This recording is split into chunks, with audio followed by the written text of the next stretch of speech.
Alright, I'm gonna sit outside a little bit and just speak my my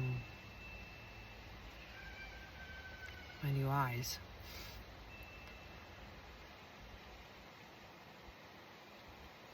There's a legend that talks about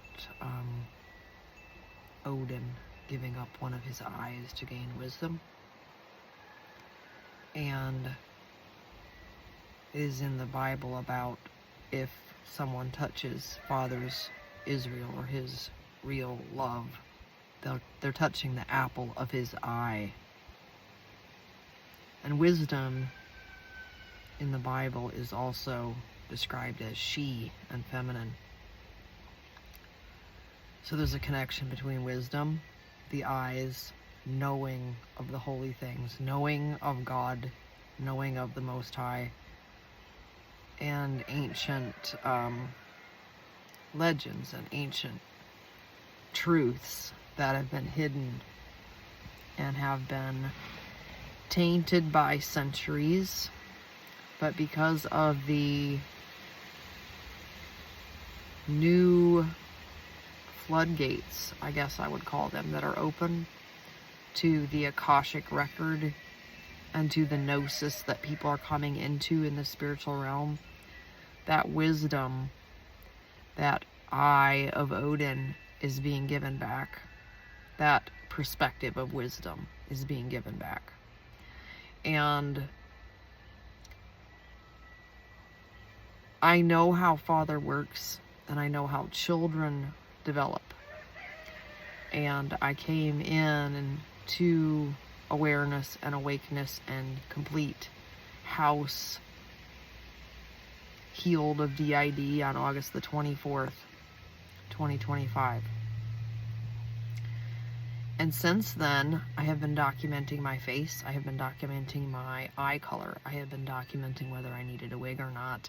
I have been documenting what I'm eating, how much I'm sleeping, treating myself as if I was a newborn child that needed a mother. So I've been mothering myself, having wisdom for myself. And this weekend, processed through a lot of grief, a lot of sorrow, a lot of, sorry, my eyes are really tired.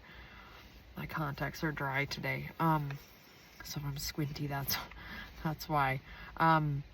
Processed a lot of grief and trauma regarding rejection from my family, rejection from other people, rejection from college professors, rejection from just an overlying, I don't even need to name names, I'm just saying a root of rejection, where I knew that I was something holy and something precious to my Father, but no one else around me, I shouldn't say no one, I was surrounded by people that rejected me. To really put that into a clear perspective of what was rejection and what was acceptance and what was the difference. What did rejection taste like, smell like, look like? How did it show in people's faces? What spirit was it that they had about them? The knowledge of the holy versus the knowledge of the profane, weighing, balancing, judging, sheep and goats, all those things. And the people that rejected me, of course that hurt, and of course that was at a core level, and of course that makes you question whether you're worthy of love and worthy of Father's affection, worthy of being yourself. There must be something wrong with you if you're being rejected, is like a childish way of thinking, right? And yet in Matthew 5, blessed are the brokenhearted, blessed are the people who mourn, they'll be comforted. There's the Comforter, Holy Spirit. And Jesus said, don't be surprised when they reject you, because first they rejected me. And a prophet is not welcome in his own town and has no honor in his own town. Why? Probably because the people have seen the process and become judgmental of the prophet's journey. And prophets are really weird. They do strange things. They say strange things. They walk out a path that leads them to great humility and brokenness before God and before man. And they have to trust God even when they see, hear, and know, or have only a tiny bit of knowing about something so deep that they can't speak it.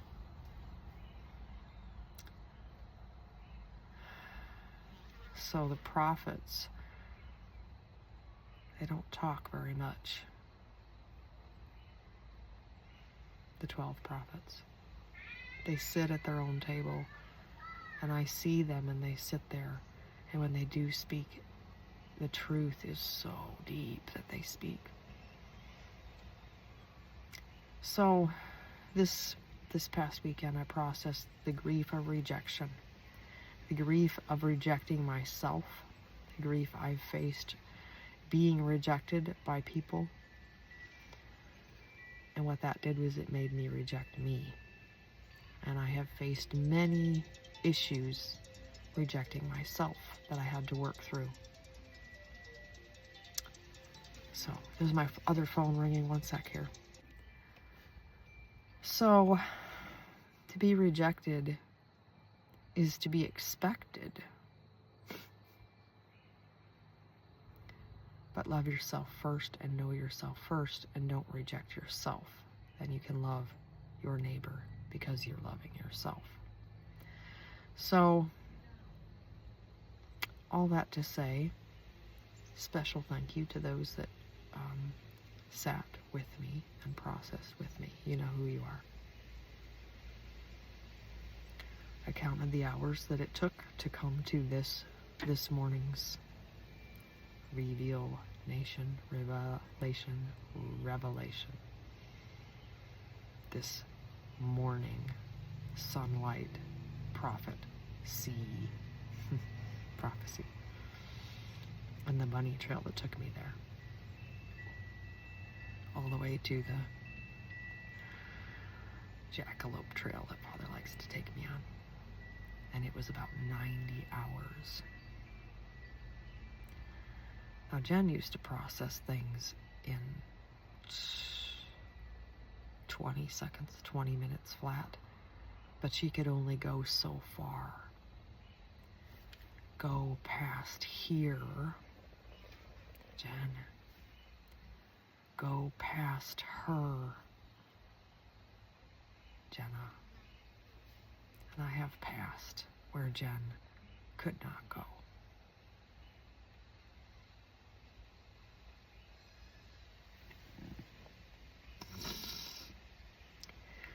Sorry. It's been a lot of grief.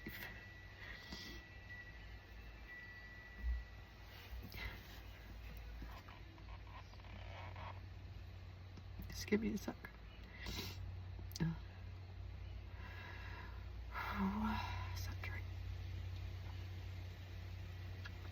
And this morning I woke up and I went to comb my hair, put my hair back, and my face felt different. My face felt different. It felt free.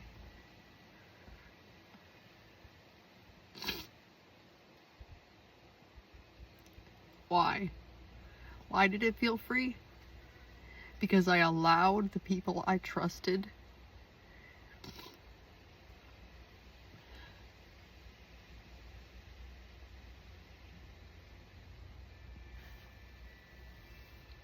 to witness me. And I began to think, maybe that's what God does. He reveals his true face when he has witnesses to who and what he is.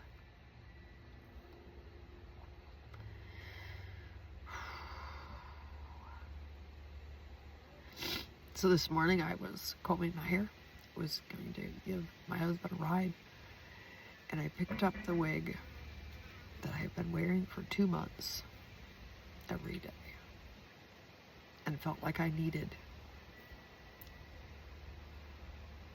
And I did not need it. I did not need to cover my head. And then I looked into the mirror and I looked into the camera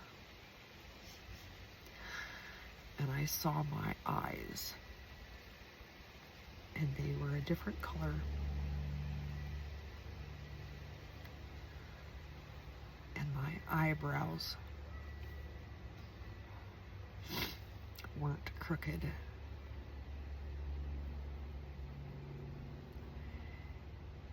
And I feel the Holy Spirit moving behind my eyes like fire, like back and forth. Or Jesus walking behind the candles. It's that feeling of like pacing at the door behind my eyes. And the eyebrow that used to be up in the air isn't up in the air. The owl, the Odin, the man, the son of man, the daughter of Eve, got her Odin eye back. The wisdom eye. He told me there would be signs and things that I would see and things that I would know, things I would feel. And this right eye, where my eyebrow used to be straight up and down, maybe it'll do it again. But for today, it was a sign to me because that is the eye that has the worst vision, the strongest contact prescription. It is the eye that has always been very weak. And when I would, for instance, lay in bed with my phone, I would always be laying in bed with my phone like this. I would always have my right eye shut because my right eye could not focus. It had enough stigmatism in it that it would give me headaches. And I never even thought about that until just now. But that eye now feels like my contact is too much. So I wonder if my vision just got, I wonder if my prescription just changed. I'll have to wait till I go to the eye doctor to find out. But anyway, just like a child, you see your kid and you look in your kid's face and you think, oh, your face changed again today. I'm watching that happen on film, and that's part of why I'm documenting. Not only to be transparent and open and honest with myself, but to document the progress and the process of what Father is doing, because he said to do that. And he said, behold what the hand of God alone will do. This isn't about me. I'm not here for kicks, laughs, clicks. I'm just here to do what my Father sent me to do. And I have come in my Father's name. It sounds really weird. You know, I and the Father are one. I on the Father. The iron rod, all these things all go together to say the Father is in me and I am part of, particulate of him. So I'm looking forward to having a microphone so that I don't have to worry about whether you can hear me or not, because I don't want to yell into the camera. I want to speak in a normal voice and not have to project into that lion voice.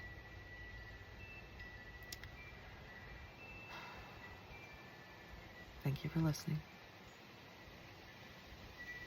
Thank you for bearing witness this weekend to my ogre, Shrek, donkey moment. No, it was not dissociation. It was healing. It was digging up a grave of deep-seated roots beneath my tree, where the body of the proverbial Rachel was buried. My emotions, my ability to empathize, my actual well of sorrow and sympathy and compassion was under that tree, buried. If you'd seen the new Blade Runner, you would know what reference I'm making to Rachel under the tree. That was a very poignant thing. Anyhow, I'm in the process. Yes, I am healed. No, I do not have DID. No, I do not dissociate. I am not capable of dissociating. But I am capable of going to plumb much greater depths and align all of the timelines of all of the altars into a row like ducks and heal things that Jen could never have touched with a 10-foot pole. For me, for other people, for my marriage, for my family, for my business, for the world. She couldn't go any further than she did. And so I honor her today because I'm everything that she had the potential to be, and she gave herself that I could be here. She healed so that I could become such a profound mystery. Father did it. So, thank you for listening. I don't have anything more to say. The Lord bless you, keep you. His face is shining in you and on you, and he walks beside you, around you. He alone closes the ark. And the proof is in the pudding,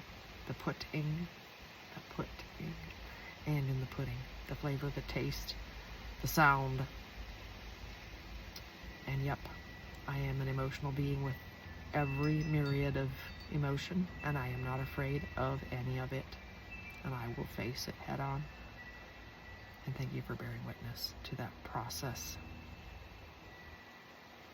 It looks different this time, and it's supposed to. Roger, Roger. Over now. Till next time.